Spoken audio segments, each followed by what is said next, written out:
Muy buenos días a todos. El día de hoy, todos los miércoles, vamos a estar haciendo una actividad académica relacionada con ultrasonido bajo el concepto de EcoRound, que puede incluir diferentes aplicaciones del ultrasonido, tanto revisiones de tema como la que se hizo hace 8 días presentando algunos de los protocolos de ultrasonido para evaluación del paciente en shock. Para el día de hoy, eh, como asesora, como tutora, la doctora Luisa Cepeda y la doctora Ingrid Páez, residente de primer año, nos presentan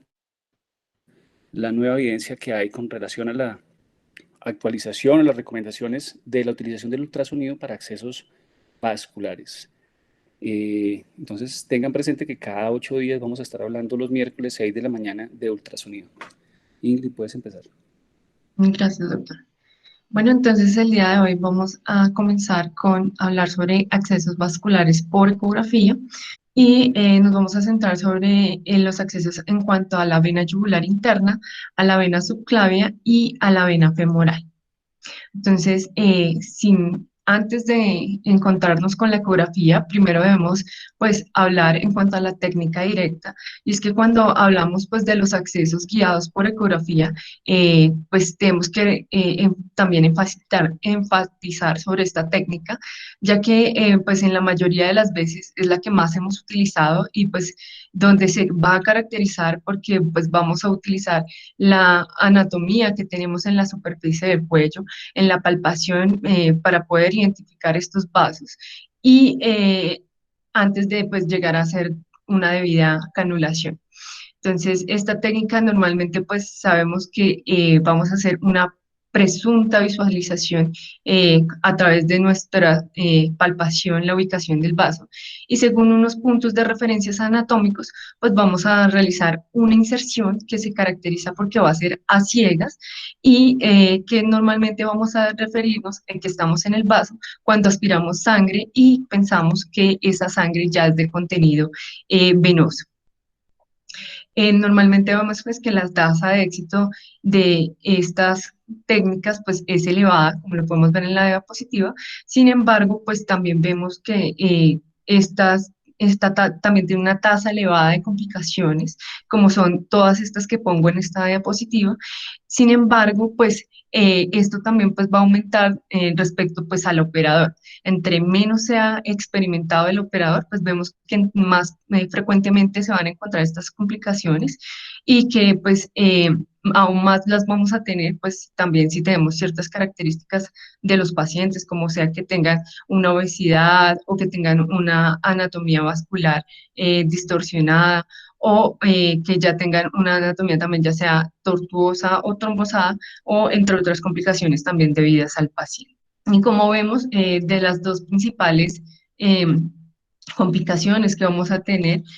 van a ser uno también el hematoma y otra vamos a tener que son las funciones arteriales. Y cuando vemos cuáles son el porcentaje que pueden llegar a tener estas funciones arteriales sin una vía ecográfica, vemos como la primera técnica en tener un mayor porcentaje va a ser entre ellas la vena yugular interna con un porcentaje de 6,3 hasta un 9%, seguida de la vena subclavia y de la vena femoral. Entonces, muchas veces lo que nosotros hablamos acerca de estos accesos es que vamos a estar en una vía arterial versus una venosa, porque vamos a encontrar muchas veces que vamos a decir que es una sangre arterial, porque vamos a encontrar un flujo de sangre mucho mayor, como lo vamos a ver en el video a continuación, que contenido de sangre pulsátil y el cambio de coloración de la sangre muchas veces nos hace pensar en si es arterial o venosa, pero lo que hemos visto asociado ahora es que ninguna de estas características pues va a estar asociada a una o a la otra. Tanto en arterial como en venosa podemos tener o una u otra de las características. Ya pues cuando nos centramos en los accesos pues guiados por ecografía, pues la ecografía pues lo que nos va a garantizar es que vamos a poder identificar el tamaño y la ubicación de las venas, las diferentes anomalías, si tenemos una adecuada permeabilidad de estos vasos y así con todas estas características poder evitar un intento inútil de poder abordar este vaso. y sobre todo también viendo si estos pacientes ya venían con algún tipo de vena ausente o un tipo de alteración, ya sea que fuera trombosada u otra, para que nosotros nos diéramos cuenta visualmente que pues no estábamos adecuadamente en el sitio. También pues vemos que la guía ecográfica nos va a minimizar la incidencia de estas posibles complicaciones que ya les nombré y pues va a contribuir a reducir los tiempos también del procedimiento y a permitir la confirmación de la permeabilidad de estos vasos antes de llegar a realizar una canulación de estas. Entonces, estos beneficios nos van a permitir una menor cantidad de, como tal, un pinchazo y reducir la propensión a la infección. Cuando pues comparamos ambos procedimientos, tanto sin ecografía como con ecografía, vemos que la tasa global de la canulación venosa central podría mejorarse hasta un 96, hasta un 100%, y esto pues normalmente puede no parecer significativo, pues hasta que consideramos la mejora de la tasa del éxito en el primer intento, que normalmente hablamos que sin ecografía sería un 54%, lo podemos llegar a aumentar hasta un 73% con ecografía, y va a haber una disminución de estas funciones de un 2,8 hasta la mitad de estos con ecografía, y pues obviamente la reducción con ello del tiempo de canulación de 117 segundos a 61 segundos, que si ustedes piensan en que pues estos segundos no pueden ser como tal importantes en un paciente que está intervenido y que pues puede estar consciente, para él puede ser un factor estresor, y por lo cual pues sí es importante que tengamos en cuenta estos segundos.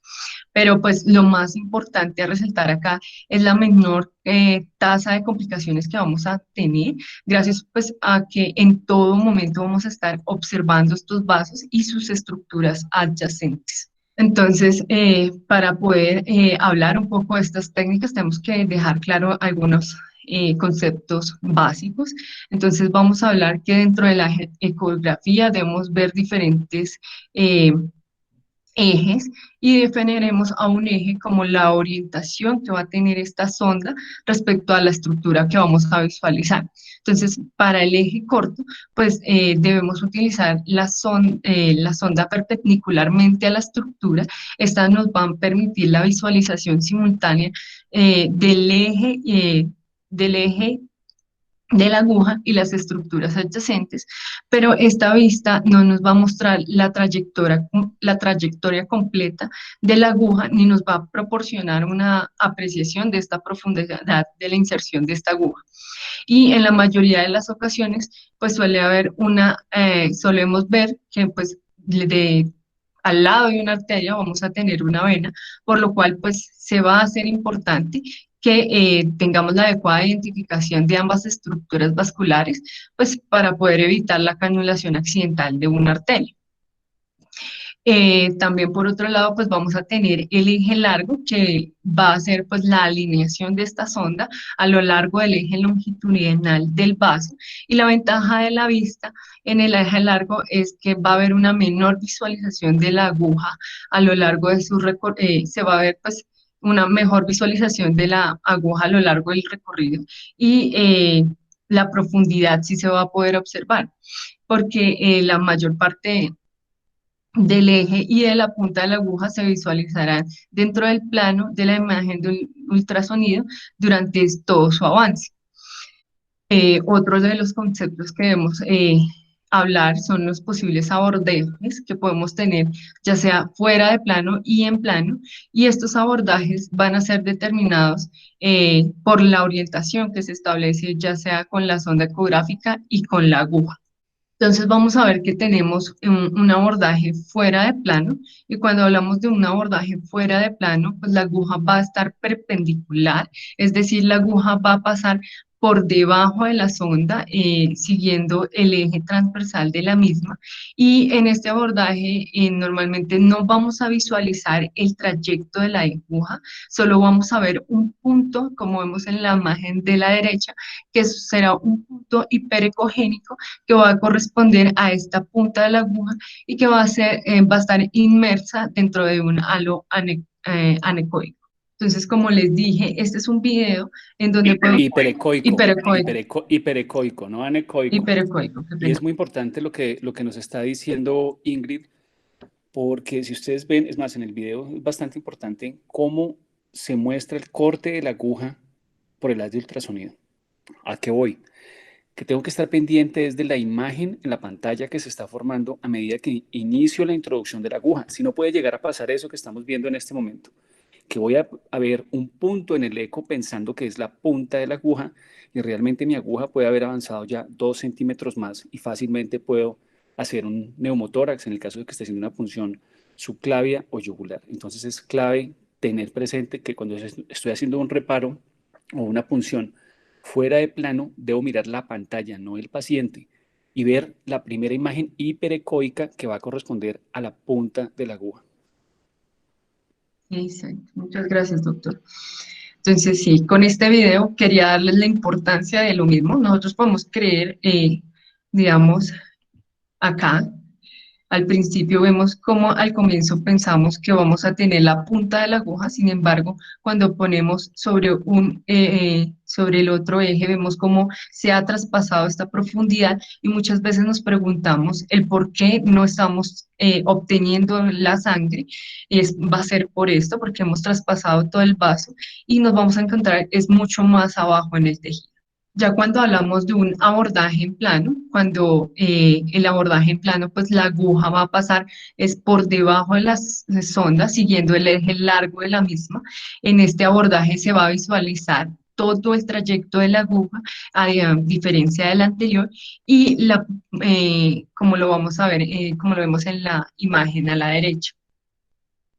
Y otra de las cosas importantes que debemos tener en cuenta es que entre más paralelo hagamos la punción, las ondas de ultrasonido pues se van a reflejar más contra la sonda y por ende la visualización pues será mayor y entre pues más angulada entremos, las ondas se van a reflejar hacia otro sitio, por lo cual pues se perderá la definición de la imagen. Por eso siempre hablamos de que vamos a introducir esta aguja más o menos hacia 45 grados.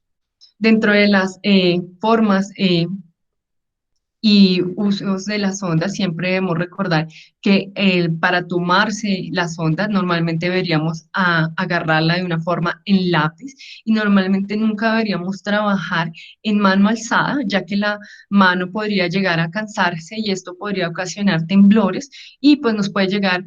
a ocasionar o agregar una mayor dificultad a la hora de realizar la punción. Y lo segundo que debemos tener en cuenta es la adecuada posición del ecógrafo para una adecuada visualización. Entonces, si tenemos un abordaje derecho, siempre debemos situarnos hacia la derecha del paciente y si estamos hacia un abordaje izquierdo, pues deberíamos estar hacia el lado izquierdo del paciente. Siempre visualizando tanto el ecógrafo como el sitio para nunca perder el sitio donde vamos a funcionar. Entonces, siempre también tener en la mente que nuestra sonda va a tener un indicador, el cual nos va a marcar en nuestra pantalla hacia qué lado de la pantalla estamos. Viendo así, pues en este ejemplo, tenemos que el índice de la sonda en el paciente está hacia el lado izquierdo, igual que en la pantalla del ecógrafo. Y pues el objetivo de esto es asegurarnos una punción más segura, por lo cual siempre antes de realizar algún tipo de punción y antes de pues, visualizar todas estas estructuras, siempre debemos visualizar hacia dónde está nuestro índice para poder detectar y saber cuál es la lateralidad que nosotros estamos manejando. Dentro de las opciones pues, de las transductores o sondas que tenemos, la sonda lineal de tipo multifrecuencia va a medir aproximadamente entre 7.5 y 12.5 megahertz. Y esta es la sonda que les delimito acá, que será la más adecuada para realizar el estudio vascular, ya que va a tener una muy buena resolución en cuanto al una buena resolución espacial, pero poca penetración en el tejido, por lo cual pues va a ser ideal para pues el estudio de todos estos vasos superficiales y en este caso pues para la visualización de los vasos donde realizaremos los accesos venosos. Un video que nosotros tenemos en Instagram, también recordar todos los movimientos que podemos realizar con nuestro transductor. Ya podemos hacer una inclinación, que será el movimiento que podemos hacer hacia anterior o hacia posterior. También tenemos esta rotación, el cual será el movimiento dentro de su propio eje, ya sea que podamos no movernos hacia 90 grados o más o menos, según lo requiramos para ver la estructura. También el de presión, en cual consiste en presionar un poco esta sonda contra las estructuras. Y el balanceo, el cual pues realizaremos ya sea un balanceo lateral de la sonda, lo cual nos permite aumentar el campo de visualización, y el deslizamiento, que será ese desplazamiento ya sea a lo largo de la estructura de forma longitudinal o de forma transversal. Eh, ya cuando hablamos de cómo vamos a confirmar nosotros a través de ecografía en que si estamos hablando de una arteria o una vena, podemos observarlo nosotros a través de dos formas del Doppler, a través del Doppler color y a través del Doppler pulsado. El Doppler color, debo hacer la aclaración de que no es que se asocie a que si a que vayamos a ver una arteria de color rojo y que si es vena será una de color azul. Esto es un concepto totalmente erróneo porque pues los colores se van a basar es en el cambio de frecuencia que experimenta un haz de ultrasonido. Pues, entonces, al reflejarse ya sea hacia la fuente que lo originó. Entonces, la frecuencia va a aumentar si las células sanguíneas se mueven hacia la sonda y disminuye si éstas se van a alejar de ella. Entonces, los cambios de frecuencia se van a expresar dentro de un espectro, ya sea de un espectro de color, ya sea rojo y azul, y la escala de colores pues va a tener siempre un carácter direccional, de tal forma que la gama de color rojo va a corresponder es a los flujos que se aproximan hacia el transductor y la gama del color azul a los que se alejan del mismo. Y pues el color será de mayor o menor intensidad según la velocidad del flujo, ya sea mayor o menor. Cuando queremos ver la diferenciación de los vasos con el Doppler color, eh, siempre entonces el flujo arterial será visible en sístole, mientras que el flujo venoso será visible tanto en sístole como en diástole. Ya dentro pues, del Doppler pulsado, eh, solo tenemos que recordar que en este solo se cuenta con un cristal, bueno, varios cristales, pero el mismo cristal va a generar pequeños pulsos de sonido y este mismo cristal es el que va a recibir los ecos que van a retornar en los intervalos de silencio y con ello pues se va a generar un espectro que va pues a representar la velocidad de los eritrocitos en un determinado momento. Entonces los píxeles se verán más brillantes cuando más eritrocitos hayan viajando a determinada velocidad y será más oscuro cuando no hay eritrocitos o están muy disminuidos en estas velocidades. Eh, en la gráfica podemos ver cómo se muestra en la imagen A, que es en la imagen hacia su izquierda, una arteria, y en la imagen B una vena, que es en la que tenemos al lado derecho. Entonces, el flujo sanguíneo arterial tiene un componente predominantemente sistólico y una mayor velocidad en comparación pues, con el flujo sanguíneo venoso, que lo que va a tener es mayor un componente tanto sistólico y diastólico y una velocidad pues mucho menor. Acá quiero aclarar algo, devuélvete un momento, y es importante también la colocación del transductor. No, no, a la siguiente. ¿Listo? Acá vemos en la imagen, no, no, en la del Doppler pulsado. Deja el Doppler pulsado. Exacto. Entonces, ¿qué vemos? Vemos eh, un pulso, pero se ve positivo y se ve negativo. Si se dan cuenta, no se ve solo en una dirección. En ese momento, el transductor está completamente perpendicular al vaso que está cortando. Entonces, el equipo no sabe si esa señal que se está moviendo, los glóbulos rojos hacia el transductor, se acercan o se alejan. Y por eso él va a graficar esa velocidad de esa manera. Si yo inclino el transductor, hago ese procedimiento de inclinación hacia distal o hacia proximal con relación al vaso,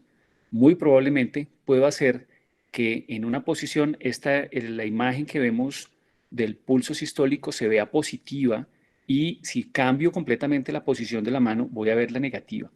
De ahí que cuando quieran hacer mediciones de velocidades, insistimos en que el Doppler pulsado tiene que estar lo más paralelo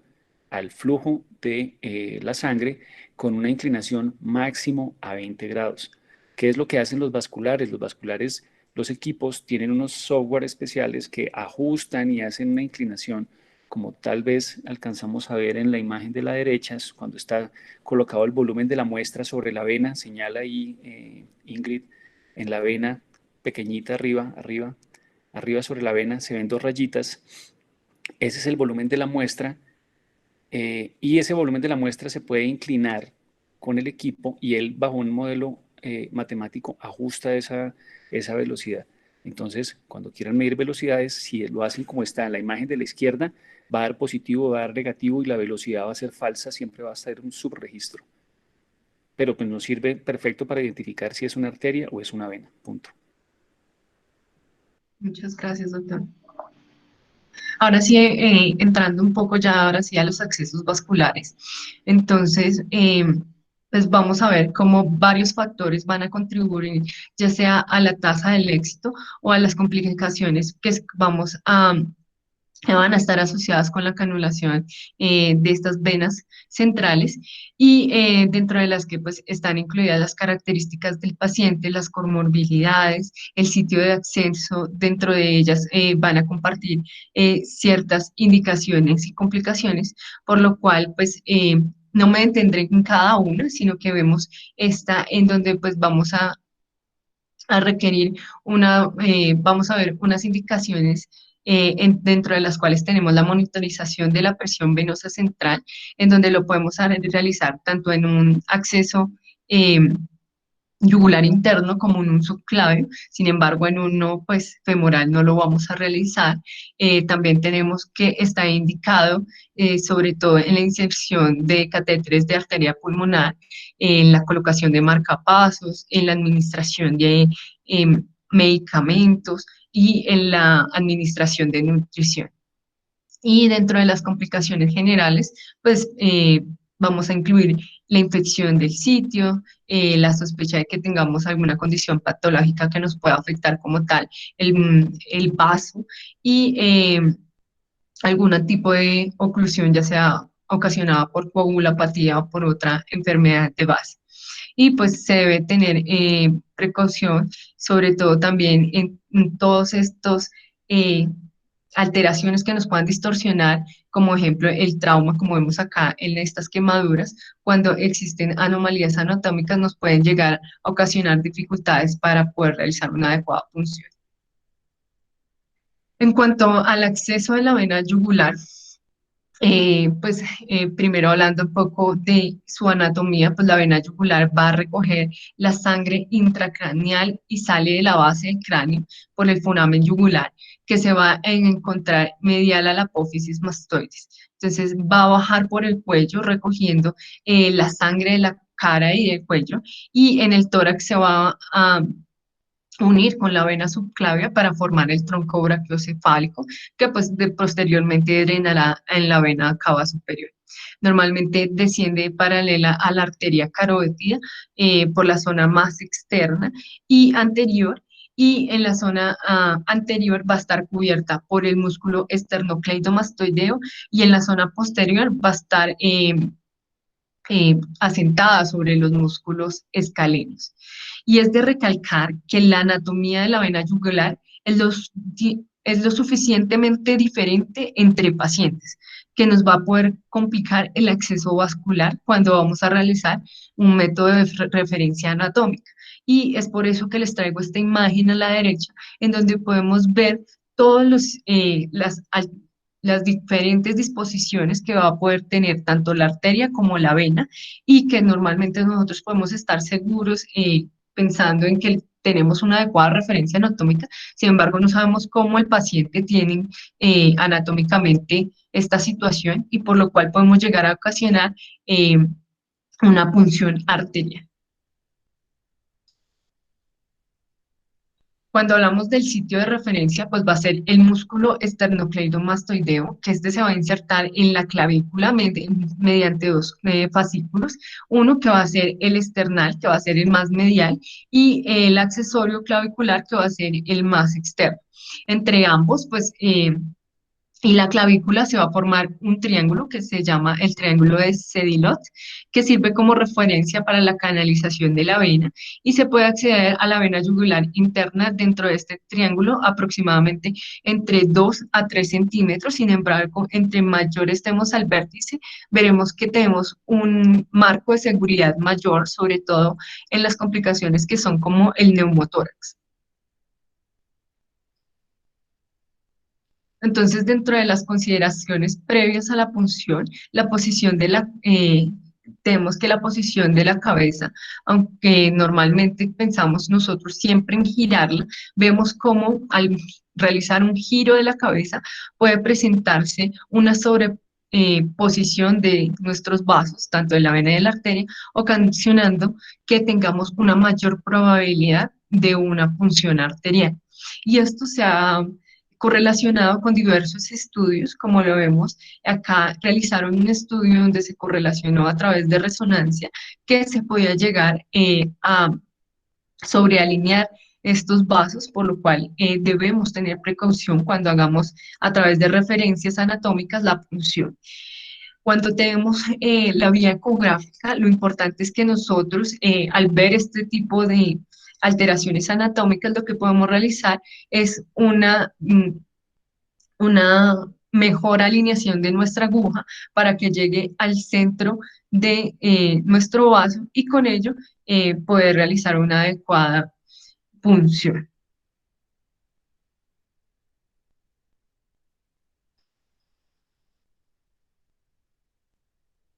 Entonces, antes de empezar, hay que hacer una exploración para comprobar que la vena esté permeable y que se visualiza bien, tanto en el trayecto de la vena como en la situación, como en todo en el eje corto como en el eje largo. Y pues recordemos entonces que debemos colocar el transductor de modo que la imagen resultante en la pantalla se correlacione pues con la orientación de la anatomía que nosotros estamos viendo. Entonces se coloca la sonda en paralela y normalmente se coloca cefálica a la clavícula y a lo largo del músculo esternocleidomastoideo, donde normalmente vamos a poder ver nuestra arteria y nuestra vena yugular interna. Entonces, normalmente lo que vamos a ver es que cuando vemos nuestra arteria, la arteria siempre estará pulsando y va a ser difícil de comprimir, mientras que la vena yugular interna pues será mucho más grande y no es pulsante y se comprime fácilmente, realizando tan solo ligeras presiones sobre la superficie para colapsar su lumen de esta vena yugular.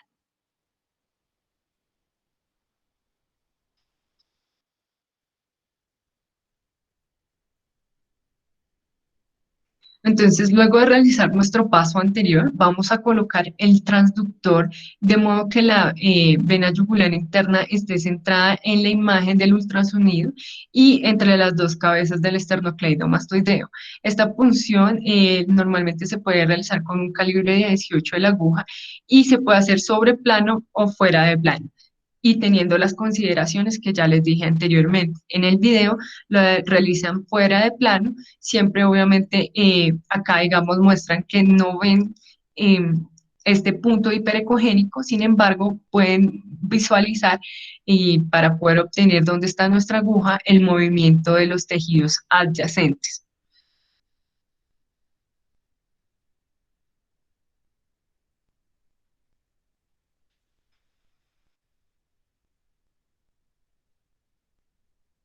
Entonces, tan pronto pues tenemos nuestra sangre, que está libremente, le vamos a desconectar la jeringa, se va a introducir la guía y de, a través de la colocación de nuestra guía siempre también debemos realizar la adecuada colocación, debemos visualizar ecográficamente y nuevamente a través de nuestro eje corto y nuestro eje largo que estemos en nuestro vaso. y esto nos va a garantizar que efectivamente estemos dentro de él. Se coloca, se avanza el dilatador y recordar que no debemos introducir todo el dilatador, tan solo con unos centímetros es suficiente. Y después de esto lo tenemos que retirar. También siempre una consideración importante es que siempre debemos tener nuestra guía en la mano y nunca dejarla ir, por eso porque nos puede ocasionar una complicación, ya sea como el embolismo de esta sonda. Como lo vemos acá, él siempre está sujetando esta guía y ahí ya está avanzando el catéter.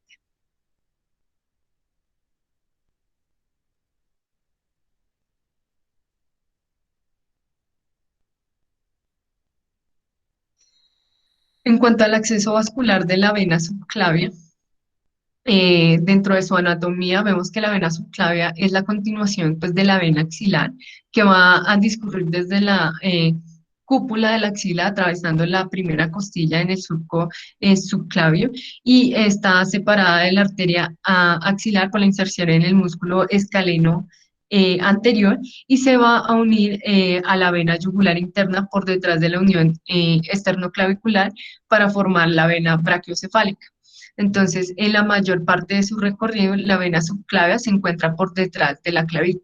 Y viendo pues todo este recorrido, lo que normalmente podemos ver es que cuando hacemos un acceso de esta, también no solo podemos hacer un acceso de la vena subclavia, sino que también podemos realizar un acceso de la vena axilar por la continuidad de las mismas.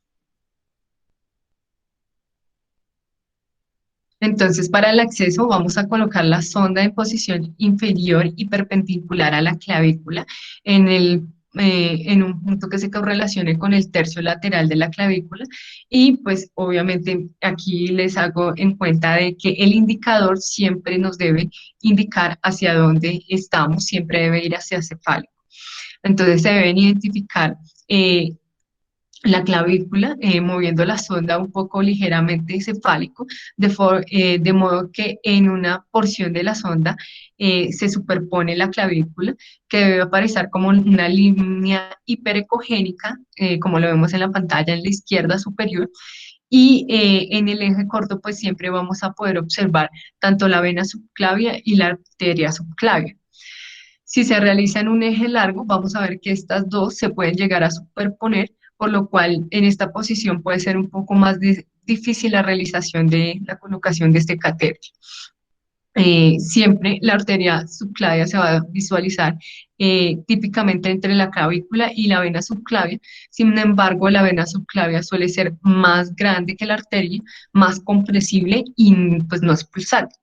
Y normalmente a través de este eje también lo que vamos a ver es la pleura, que va a aparecer como una estructura lineal delicada e hipocogénica debajo de la vena subclavia y de la arteria subclavia.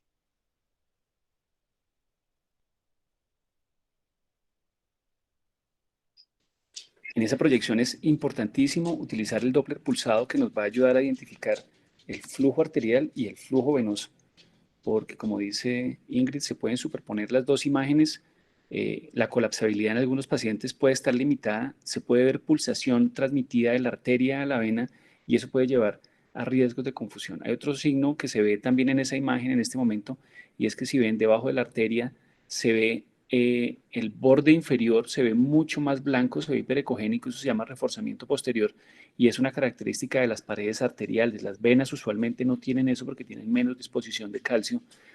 en su estructura, entonces es otro, pero sin embargo el Doppler pulsado para las punciones subclavias o aquellos pacientes en punciones femorales en que la compresión no me ayuda, el Doppler pulsado siempre va a ser el estándar.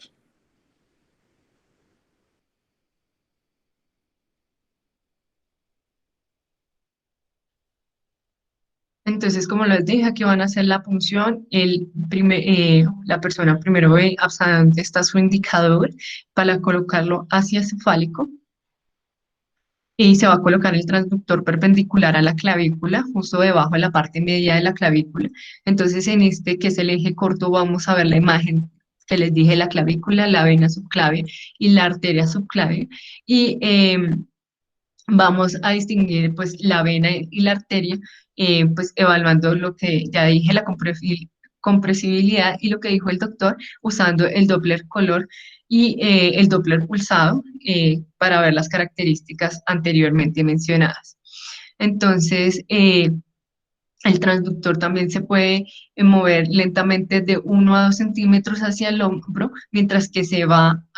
cuando lo hacemos hacia un eje largo, o sea, mientras que vamos en un eje corto. Cuando vamos poniendo la aguja, normalmente estamos sobre el plano, pero vamos corriendo de 1 a 2 centímetros para ir viendo la introducción de nuestra aguja. Y siempre claramente igual tenemos que ir aspirando para notar que cuando lleguemos hacia nuestro vaso.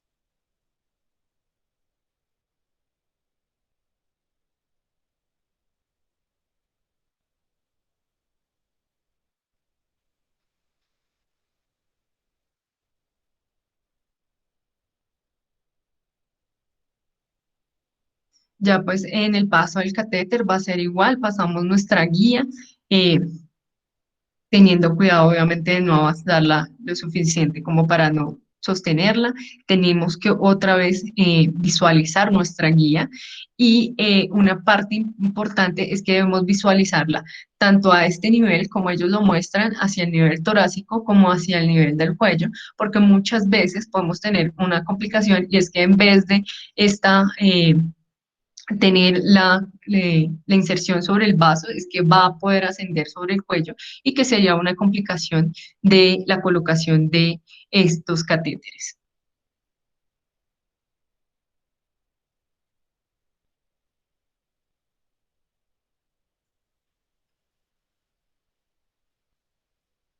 Y ya pues en cuanto al acceso venoso femoral, vemos que los vasos femorales los vamos a encontrar dentro de la vaina femoral, en el triángulo pues femoral que está formado por el ligamento inguinal y los músculos tanto abductor largo y el sartorio. Muchos pacientes no presentarán normalmente esta descripción clásica de los libros y tampoco en que la arteria y la vena femoral discurren de lado a lado, como normalmente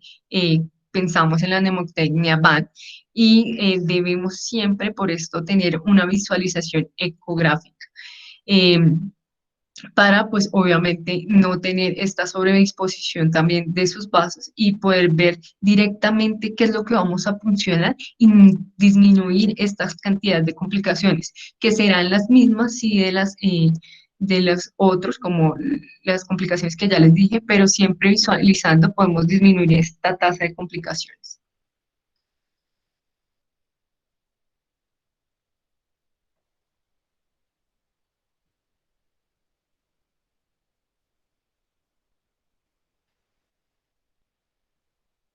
Ya en el procedimiento vemos cómo vamos a visualizar eh, a través de un eje, aquí están visualizando a través de un eje largo y pues en un eje corto la vena y cómo se va a disponer las dos arterias. Hacemos la punción, ellos lo hacen a través de una punción fuera de plano. Sin embargo, recordar que también lo podemos hacer dentro de plano y ahí vamos visualizando cómo se detecta el vaso y se tiene esta sangre que nos va a hablar de que ya estamos sobre el vaso.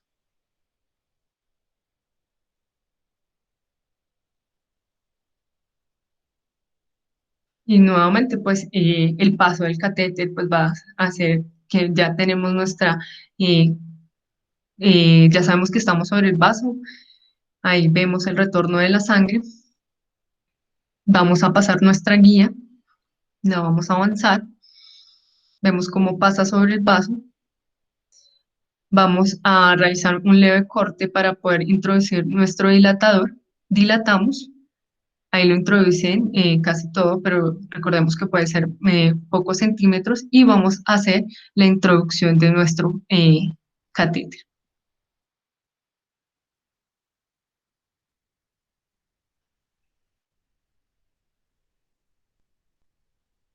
Entonces, en resumen, Este es una de las guías de las cuales revisamos, en donde nos dicen ciertos parámetros que siempre debemos tener en cuenta. Uno es identificar la anatomía del sitio de inserción y la localización de la vena. Siempre debemos tener en cuenta y debemos conocer la anatomía para poder también identificar tanto las venas, las arterias y las estructuras que tenemos adyacentes, y siempre para poder verificar si el paciente tiene algún tipo de variación anatómica. Siempre debemos utilizar tanto el eje corto y el eje largo para poder visualizar hacia dónde está nuestra aguja, y siempre debemos realizar este paso antes de prepararnos para la punción. El segundo paso es que debemos siempre confirmar la permeabilidad de la vena. Uno, siempre debemos utilizar el ultrasonido para pues ver que estas no tenga ninguna alteración como trombosis venosas u otras. Y dos, que siempre debemos utilizar las imágenes Doppler Color y también, como les dije, el Doppler pulsado para ver cuál es la arteria y cuál es la vena, y ver también las permeabilidades tanto de las venas, y para cuantificar cómo está el flujo sanguíneo en estos vasos. En cuanto al tercer paso, pues siempre vamos a utilizar la ecografía en tiempo real. Esto también es algo que siempre se discute en estas guías, y es que siempre pues debemos estar viendo la ecografía en tiempo real, pues para poder ver siempre en nuestra guía y el acceso que estamos realizando. Debemos siempre tener pues obviamente antes de todos estos procedimientos, realizar una adecuada asepsia y antisepsia, que se puede realizar otra vez tanto en eje largo como en eje corto, y siempre debemos ver que la punta de la aguja esté sobre la punción que queremos hacer sobre la vena.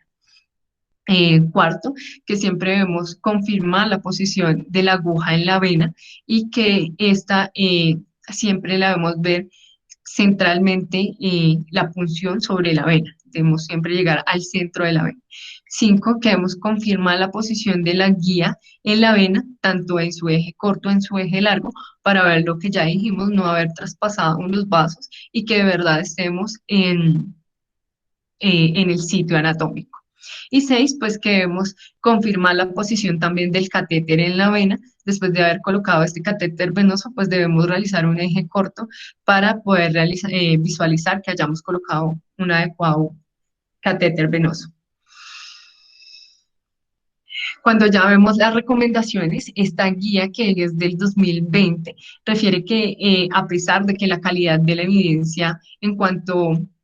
a todos estos estudios es generalmente débil, ya que pues están basados son en ensayos controlados, aleatorizados, pero que todos estos estudios van a tener es un alto grado de heterogeneidad, dado a que pues en todas las poblaciones que se han dado estos estudios van a ser muy diferentes. Sin embargo, cuando vemos la recomendación en cuanto al acceso venoso yugular, esta guía nos recomienda y nos afirma que sí debemos, y definitivamente sí debemos utilizar los accesos vasculares guiados por ecografía para disminuir estas complicaciones y tener una mayor tasa de éxito. Y en cuanto ellos hacen una parte, en cuanto que si ustedes me preguntan si es mejor hacerlo el abordaje fuera de plano o en plano, esta guía nos dice que en cuanto a nivel de seguridad y eficacia es similar. Sin embargo, pues les quiero dejar siempre en mente que en el eje corto muchas veces vamos a tener la complicación de la profundidad. En tanto para los accesos subclavios como femoral, también hacen el apartado de que pues no hay unos buenos estudios o un metaanálisis que nos den conclusiones sobre esto. Sin embargo, ellos nos dan la recomendación que sí, también para ambos, la punción debe realizarse a través de ecografía, y para disminuir todas estas complicaciones. Y en cuanto al acceso femoral, también nos dice que la punción debería realizarse a la mitad del muslo, esto para permitir un sitio de salida en un área en donde el paciente lo tolere adecuadamente, y pues reduzca el riesgo de infección y trombosis. Ya en cuanto también ellos nos van a recomendar a que siempre que estemos haciendo estos accesos, debemos descartar las posibles complicaciones, ya sean pleurales y pulmonares, principalmente el neumotórax o las trombosis, y por esto es importante también la ecografía, porque si tú estás al lado de la cama, estás introduciendo tu catéter, y piensas en que puedas tener algún tipo de complicación como es el neumotórax, de una vez, sin necesidad de llamar al servicio de radiología, podemos visualizar a través del ecógrafo si tenemos un neumotórax asociado a nuestra colocación del catéter. Y pues más si el paciente se debe realizar, también hacen hincapié en que pues esto se debe realizar más si pues el paciente comienza a tener síntomas posterior a la colocación del catéter. Estas otras recomendaciones que fueron hechas en el 2019 nos dicen que definitivamente uno debemos conocer tanto nuestro equipo como entre ellos pues el ecógrafo, nuestros transductores. Siempre debemos evaluar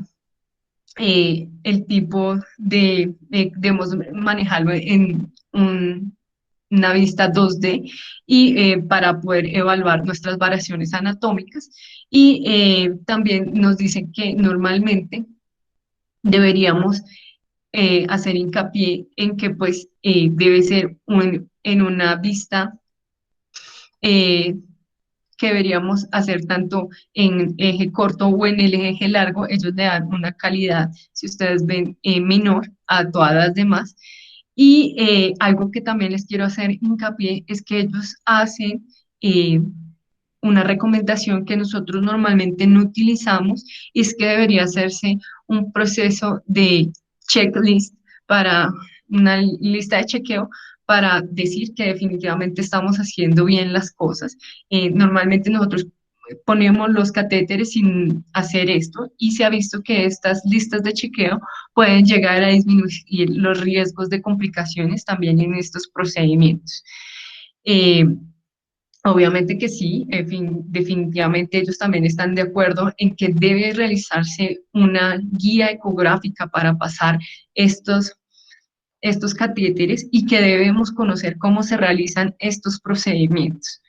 En, en el anterior recomendaban que por lo menos para poder realizar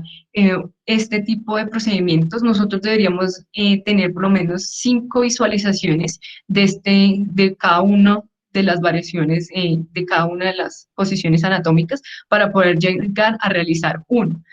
Entonces,